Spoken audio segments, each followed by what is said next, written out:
ভাবো, তুমি চুপচাপ একটা ছোট ভালো কাজ করলে আর তুমি নিজেও বুঝলে না সেটা তোমার জীবনে কত বড় শান্তি এনে দেবে।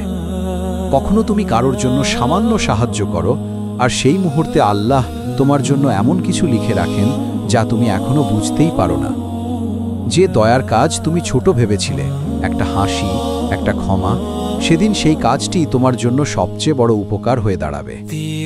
একদিন তুমি বিস্মিত হবে, কারণ যেটা তুমি ভুলে গিয়েছিলে আল্লাহ সেটা ভুলেননি। তোমার সেই ছোট কাজটি সেদিন তোমাকে উঁচু করে দেবে। হয়তো তুমি ভাবো তোমার শক্তি কম, কিন্তু আল্লাহ জানেন তোমার একটি ছোট সৎ ইচ্ছাই কতটা মূল্যবান। একটা ছোট ভালো কাজ ধীরে ধীরে এমন কিছু হয়ে ওঠে যা একদিন তোমার সব ভুলের ওপরে ভারী হয়ে যাবে।